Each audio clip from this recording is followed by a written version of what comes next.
दुखों का सामना करना पड़ेगा। फिर एक दिन चलते हैं और एक व्यक्ति ऐसा मिलता है जिसकी क्या हो गई थी, मृत्यु हो गई थी। अब मृत व्यक्ति को देखा और कहा कि ये क्या हो गया। उन्होंने बताया कि जो जन्म लेता है, चन्ना ने बताया, जो जन्म लेता है वो ऊपर जाता है, यानी उसकी मृत्यु होती है। तो उन्होंने पूछा कि क्या फिर मरने के बाद फिर आता है? तो चन्ना ने बताया कि जीवन मरण लगातार चलता रहता है।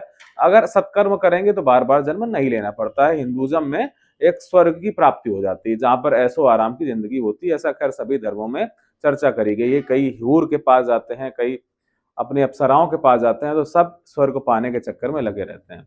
तो उन्होंने बताया कि हाँ, कुछ तरीके हैं। लेकिन अब गौतम ने सोचा कि यार ऐसा कुछ किया जाए, 60 तरीका निकाल लिया जाए, इससे जन्म तो हो पर दोबारा जन्म ना लिया जाए। फिर अपने घर जाते हैं और फिर एक बार निकल कर आते हैं। उनको मिलता है एक आदमी जो था क्या, सन्यासी। अब इस बार सन्यासी व्यक्ति को देखा जिसके कम कपड़े थे, मदमस्त था, गा रहा था, बजा रहा था, भीख भी मांग रहा, सब कुछ चल रहा था, लेकिन प्रसन्न चित्त मुद्रा में था।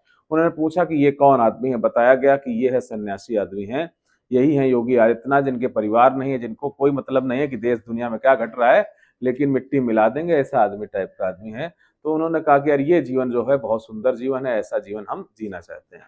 और अपने घर गए। जब बार बार जाने आने का मौका मिल रहा था तो पिता थोड़ा सा भयभीत हो रहे थे। तो पिताजी ने एक दिन रंगारंग कार्यक्रम रखा और नृत्य का प्रोग्राम चल रहा था। गौतम से कहा कि आपको कहीं नहीं जाना है, आपको रात भर नृत्य देखना है। गौतम भी देखने में बिजी हो गए, जितनी घटनाएं थी सब भूल चुके थे।